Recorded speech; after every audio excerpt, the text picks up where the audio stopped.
Israel निश्चित तौर पर बर्खास्त करे और इस्तीफा एकदम बर्खास्त करे और गिरफ्तार करो। ये हत्यारा सरकार लोगों की जिंदगी की सुरक्षा की गारंटी नहीं दे रहा और आसन पर बैठे विधानसभा अध्यक्ष जबरदस्ती चला रहे हैं विधानसभा को। अपराधी और भ्रष्टाचारियों की ये सरकार रूप मिनट मिनट में बदलता है, जो कसम खाता है वही पूरा काम करता है। अपराधियों और भ्रष्टाचारियों को बचाने वाली सरकार। इसलिए ये सरकार इतने गंभीर विषय को संज्ञान में नहीं लेकर जवाब नहीं देती है तो फिर सदन चलाने का क्या उचित है। कसम से इतने गंदे लोग जो अपराधी छवि के होते हैं उनका चरित्र बदलने में देर नहीं लगता है। मुजफ्फरपुर कांटी थाना अंतर्गत राहुल साहनी का हत्या हुआ था, जिसमें माननीय मंत्री इजराइल मंसूरी का एफआईआर में नाम डाला गया और एफआईआर नहीं हुआ था। उसका आवेदन और कागज विधानसभा में उठा था। माननीय मुख्यमंत्री जी ने कागज मांगे, संज्ञान लिए।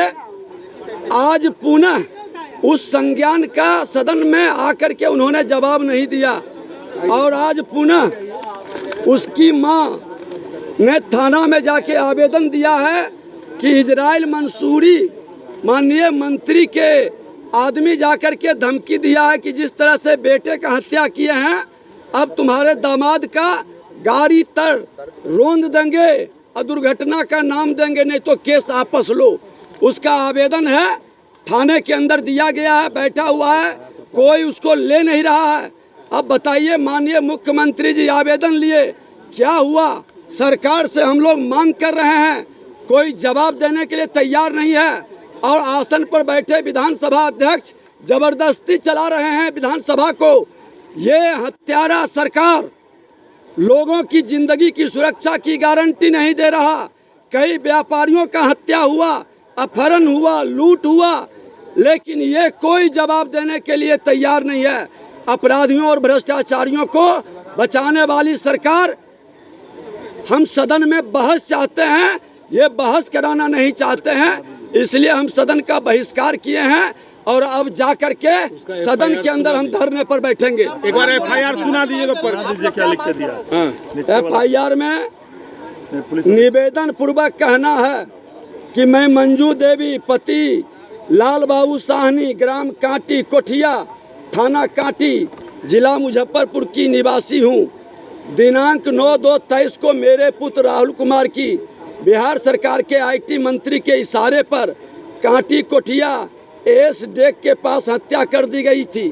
अब पुनः मंत्री के करीबी लोग जिसमें किशोर साहनी पेशर जोगेंद्र साहनी, दुलारचंद साहनी पेशर विष्णु साहनी वगैरह वगैरह सहित 8 अन्य लोगों के साथ मुझे और मेरे परिजनों में किसी की हत्या करवा सकते हैं।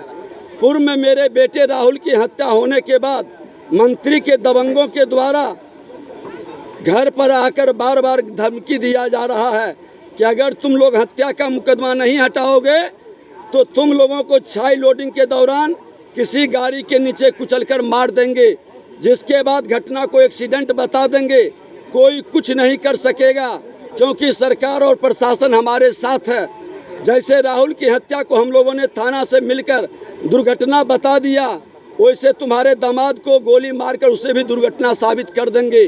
पूरा भाजपा तुम्हारे साथ था और विधानसभा में हंगामा होने के बाद भी क्या हुआ? आज भी मंत्री का कोई कुछ नहीं बिगाड़ सका। इतने से भी समझ में नहीं आ रहा है तो अंजाम के लिए तैयार रहो। अतः श्रीमान से अनुरोध है कि उपरोक्त बातों को मद्देनजर मेरे और मेरे परिजनों की सुरक्षा की व्यवस्था करते हुए उचित कार्रवाई की जाए ताकि मेरे और मेरे परिजनों के जान माल की रक्षा हो सके। हम सब परिवार भयभीत हैं। उन्होंने रो रो करके ये सारी बातें भी बताया, वहाँ के लोग भी फोन किए हैं। इसलिए ये सरकार इतने गंभीर विषय को संज्ञान में नहीं लेकर जवाब नहीं देती है तो फिर सदन चलाने का क्या उचित है। इसराइल निश्चित तौर पर बर्खास्त करे और इस्तीफा एकदम बर्खास्त करे और गिरफ्तार करो। आप लोग डिक्टेटर ये खुलेआम देख रहे हैं, कोई सुनने के लिए तैयार नहीं है। केस नहीं ले रहा है। हमने खुद आईजी से मिल करके आया था। वहाँ के लोग कह रहे हैं जब प्रथम दृष्टया जब कोई लिख के देता है तो एफआईआर होता है। चाहे मंत्री हो चाहे संतरी हो, क्यों FIR में उसको नहीं ले रहा है, दोबारा दे रहा है? सरकार को हटा के संज्ञान लेनी चाहिए, जांच करानी चाहिए। नहीं जांच करा दे सरकार। कसम खा रहे हैं वो तो कसम से चलता है। इतने गंदे लोग जो अपराधी छवि के होते हैं उनका चरित्र बदलने में देर नहीं लगता है। अपराधी और भ्रष्टाचारियों की ये सरकार रूप मिनट में बदलता है। ऐसे बहुरूपिया को हम चलने नहीं देंगे। जो कसम खाता है वही पूरा काम करता है।